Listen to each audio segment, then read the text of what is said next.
장기 렌트 관련해서 세 번째 영상인데 이 영상 보시기 전에 이 이전에 올려드렸던 장기 렌트 관련한 두 가지 영상을 미리 보고 오시기 바랍니다. 해당 영상의 링크 고정 댓글에 써두도록 할게요. 그리고 저는 차량을 판매하는 에이전시 직원도 아니고요. 지금까지 차를 팔아본 적도 없고 팔 계획도 없는 여러분들과 동일한 입장에 있는 한 명의 소비자일 뿐입니다. 오해는 하지 않아 주셨으면 좋겠어요. 장기 렌트카 신차 구매 과정에 대해서 말씀드리면 첫 번째로는 차량을 선택하셔야겠죠. 여러분들의 상황과 자금 상황 혹은 사용 목적에 맞게 다 차량을 선택을 하셨겠죠. 그리고 시승도 꼭 해보시기 바랍니다. 요새는 시승할 때 굉장히 편하게 되어 있기 때문에 팬데믹 이전처럼 영업사원하고 동반해서 시승을 한다든지 그런 거는 많이 없어졌어요. 국산차에서는 단독으로 시승도 가능하고 일정 시간 동안 편하게 타보실 수 있으니까 시승을 꼭 해보시고 이렇게 차량을 선택하셨다면 이제 상담을 받아보셔야겠죠. 견적 비교를 또 해보실 거고요. 최소한 3군데 정도의 견적을 비교해 보시는 걸 저는 추천드립니다. 그 이상도 비교하셔도 무관하지만 경험상 비교하면 할수록 머리만 좀 더 복잡해지거든요. 그래서 한 3-4곳 정도로 추려 놓으시는 게 가장 좋다고 생각해요. 비교를 하실 때도 기업 정보가 없는 영세한 에이전시보다는 어느 정도 규모가 있는 업체 위주로 견적을 받아보세요. 또 하나 아셔야 할 건 지금 여러분이 받은 조건이 정확한 조건이 아닙니다. 참고용 견적서고 정확한 견적서는 차량이 출고될 때 확정이 됩니다. 즉시 출고 차량이나 견적서를 받은 그 달에 원하는 차량이 출고된다면 견적 문의할 때 받으신 견적서와 크게 차이가 나진 않겠지만 2-3달 혹은 소렌토 하이브리드와 같이 원하는 차량을 오랜 기간 기다려야 하는 상황이라면 차량이 생산돼서 나올 때 정확한 견적서가 나와요. 이렇게 견적 비교를 할 때 여기서 영업사원 P라고 불리는 영업사원 수수료에 대해서 좀 많이 알아보실 텐데요. 저는 그렇게 생각합니다. 이곳저곳 견적 비교해서 서류 챙겨주고 심사를 도와주고 출고까지의 과정도 도와주고 제일 좋은 조건의 견적을 줬다라는 믿음이 있으면 어느 정도의 영업사원 수수료는 인정을 합니다. 반대로 여러분들이 나는 무조건 0피로만 출고를 하겠다라고 결정을 하셨다면 아무것도 원하시면 안 돼요. 서비스의 시효자도 꺼내지 않는 게 예의입니다. 아마도 대부분의 분들이 정말 노마진이라면 여러분들하고 계약을 아마 안 할 겁니다. 봉사활동 해주는 건데 그거를 할 사람이 누가 있겠어요. 먹고 살려고 하는 건데. 저는 서로 줄 거 주고 받을 거 받으면서 기분 좋게 차량을 계약하시는 게 좋다고 생각을 합니다. 개인적으로는. 다시 본론으로 돌아와서 두 번째, 받아본 견적서 중에 마음에 드는 곳이 있다면 계약을 하셔야 되는데요. 지난 영상에서 말씀드렸지만 계약하는 에이전시가 기업 정보도 없는 영세업체라면 다시 생각해 보시라고 말씀드리고 싶어요. 계약서를 작성할 때 장기 렌트는 특판, 대리점 출고, 즉시 출고로 나눠집니다. 시점과 상황에 따라서 세 가지 중 유리한 쪽으로 진행을 하게 되는데 소비자 입장에서는 보통 특판 계약이 조건이 더 좋기 때문에 가능하다면 특판 계약으로 대부분 진행을 합니다. 여기서 특판이 뭐냐? 자동차 제조사랑 MOU를 맺은 캐피탈사나 카드사들이 차량을 대량으로 구매하기 때문에 너네는 많이 사니까 좀 할인해 줄게. 이렇게 할인받은 차량들을 특판 차량이라고 하고요. 이 특판 차량의 장점이라고 한다면 MOU를 맺은 캐피탈사나 카드사들이 대량 구매로 인해서 할인을 받았기 때문에 여러분들이 받는 장기 렌트 견적서에도 할인이 녹아 있습니다. 그래서 일반적으로 대기 기간이 길 때 대리점 출고와 비교해보면 동일한 조건임에도 불구하고 특판 차량의 월 납입료가 더 저렴합니다. 예를 들어 어떤 A라는 차종의 견적을 비교해봤을 때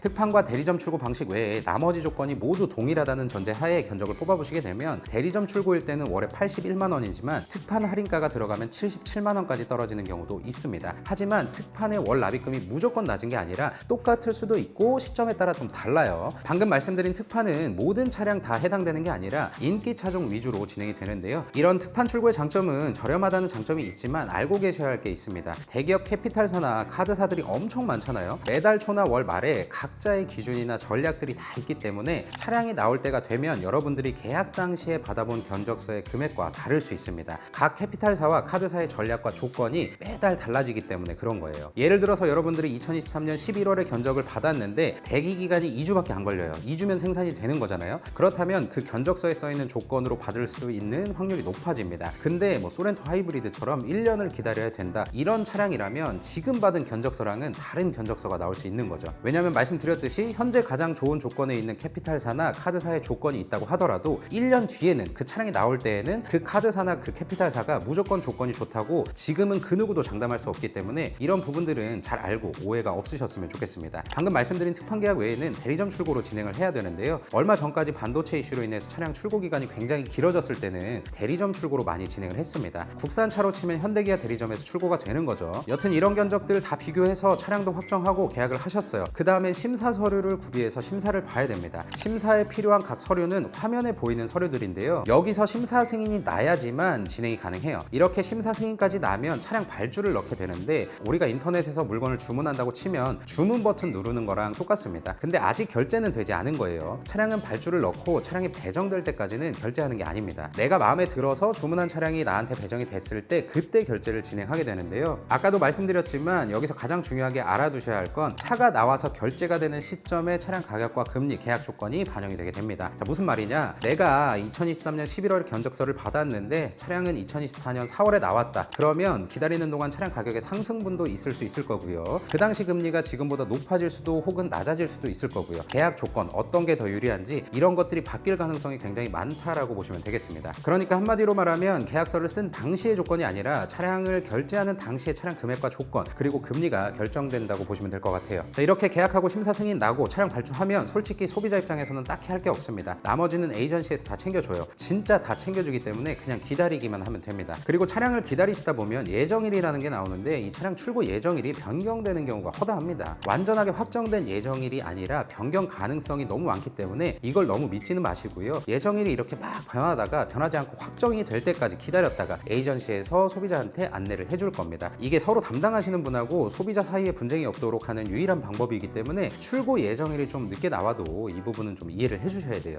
이건 일시불 할부를 이용할 때도 마찬가지입니다. 그리고 예정일은 발주를 넣으면 바로 나오는 게 아니라 차량 출고 보통 한 달 전쯤에 나옵니다. 예를 들어서 이 영상을 2023년 11월에 찍고 있으니까 11월 말일자 출고라면 11월 초나 10월 말쯤에 예실이 나오겠죠. 이렇게 기다리다 보면 차량이 생산 혹은 배정이 되는데요. 보통 배정이 되면 소비자한테 배정 안내를 하고 전자약정 URL을 발송을 해줍니다. 요새는 비대면 전자약정이 거의 대부분이라 편하게 할 수 있어요. 다만 법인으로 하시는 경우에는 대부분 캐피탈사는 전자약정이 불가능하고 수기약정으로 진행된다는 점 알아주시고 보증금이 있는 조건으로 계약을 진행하셨다면 소비자는 전자약정에 서명하고 설정하신 보증금을 이때 입금하면 됩니다. 선납금도 동일해요. 이 과정까지 끝내셨다면 펀딩 절차에 들어가게 되는데 특판이나 대리점 출고의 경우 소비자에게 차량이 배정되면 캐피탈이나 카드사에서 해당 차량을 소유하기 위해서 구매하는 과정이라고 보시면 돼요. 우리는 차만 빌려 타는 거기 때문에 먼저 이용하는 차량을 캐피탈이나 카드사에서 구매를 해야 빌려줄 수 있겠죠. 방금 말씀드린 절차를 3일 이내에 진행하셔야 그 차를 내가 받을 수 있습니다. 발주나 배정이 끝나고 이렇게 보증금이나 선납금을 입금해야 될 때 심사를 다시 보게 됩니다. 기다리는 동안 신용점수에 변동이 있을 수도 있고 신용점수가 올라갔다면 상관이 없지만 내가 보증금이나 선납금을 결제하는 시점에 신용점수가 현저히 낮아져서 승인이 안 날 수도 있는 경우가 있을 수도 있죠. 때문에 차량을 결제할 때 다시금 심사를 진행 한번 하고요. 두 번째 심사에서도 승인이 났으면 차량의 가격과 그 당시의 금리 그리고 견적 조건 여기서 확정이 되게 되는 겁니다. 이때 받은 견적서가 여러분들이 실제로 적용받으실 확정된 견적서라고 보시면 되고요. 이런 결제하는 과정에서 취소하는 차들이 있죠. 이 차들이 즉시 출고 차량이나 빠른 출고 차량들로 나오게 됩니다. 일반 개인들이 현금 할부나 일시불로 차량을 주문했다가 취소를 하게 되면 다음 순번으로 넘어가는데 장기 렌트나 리스 같은 경우는 차량이 취소가 되면 즉시 출고 차량으로 뜨게 되는 거죠. 차량의 계약 자체가 장기 렌트사나 리스사 명의로 되어 있기 때문에 이 차량을 누구라도 그 캐피탈이나 리스사를 이용하게 되면 잡아갈 수 있는 구조로 되어 있다 보니까 이렇게 즉시 출고가 가능하다고 보시면 됩니다. 차량을 취소하지 않고 진행을 하시겠다고 하면 출고 요청을 하게 되는데요. 예전에는 보통 결제하고 3, 4일이면 출고가 됐고 한동안은 또 일주일 정도 걸린 적도 있었는데 조금씩은 다릅니다. 이 기간은 정확하게 나오게 되면 안내를 받게 되실 거고요. 이 상태까지는 아직 제조사 공장에서 차가 나오지 않은 상태입니다. 우리가 보통은 차량 결제하면 쿠팡 로켓 배송처럼 뭐 빨리빨리 나한테 오는 줄 알고 계시는데 그게 아니에요. 성격 급하신 분들은 장기 렌트임에도 불구하고 출고장 가셔서 내가 차 가져오겠다고 하시는 분들도 계세요. 근데 제조사 공장 내에 있기 때문에 못 가져옵니다. 차량 인도는 출고장에서 차가 나와서 탁송업체에 넘어간 다음에야 찾을 수가 있어요. 어찌됐든 탁송업체로 차량이 넘어가야지만 렌트사에서 받아온 탁송으로 띄우든 아니면 여러분이 직접 가셔서 찾으시든 하실 수 있는 거예요. 이렇게 여러분들이 이용하실 차량이 탁송업체에 넘어가게 되면 거기서 번호판 등록이나 썬팅, 블랙박스를 시공하게 되는데 장기 렌트를 이용하시는 분들도 번호판이 등록되기 전까지는 인수 거부를 하거나 위약금 없이 계약을 취소할 수가 있습니다. 번호판이 등록이 되면 그때부터는 인수 거부나 계약 취소가 아니라 위약금이 발생하는 계약 해지가 되는 거예요. 이거 꼭 유의해 주시기 바랍니다. 보통 출고장, 탁송업체에서 차에 문제가 있을 경우에는 담당하는 영업사원에게 이야기를 하게 되고요. 아무 말 없다고 하면 차에 문제가 없는 겁니다. 이렇게 아무 문제 없이 차량 용품이 시공이 되고 차량 등록까지 문제 없이 끝났다면 마지막은 차를 받는 겁니다. 보통은 인도라고 하는데요. 여러분들과 담당하시는 분들이 날짜와 장소를 협의할 겁니다. 그리고 인도를 받게 되는데 솔직히 인수 거부하는 경우는 많이 없습니다. 제 주변에도 한 번도 없었고요. 그 이유는 여러분들 앞에 차가 나타날 때까지 한 3번의 검수가 이루어지는 걸로 알고 있습니다. 그리고 인도될 때쯤에는 사실상 문제가 되는 경우가 거의 없다시피 하고 혹시라도 있다고 하더라도 약간의 단차나 도색의 까짐, 차량이 이동하다가 발생할 수 있는 경우들, 그리고 우리가 차량을 운전하다 보면 무수히 만나는 상황들에서 발생할 수 있는 것들인데요. 여기서 이거보다 더 중요하게 확인 확인하셔야 될 건 썬팅을 보라고 말씀드린 이유는 썬팅은 그때 확인 안 하면 처리받기가 힘듭니다. 이렇게 차량 인수받을 때 인수증에 사인하시고 인수받고 약정된 기간 조건에 따라서 이용하시면 끝입니다.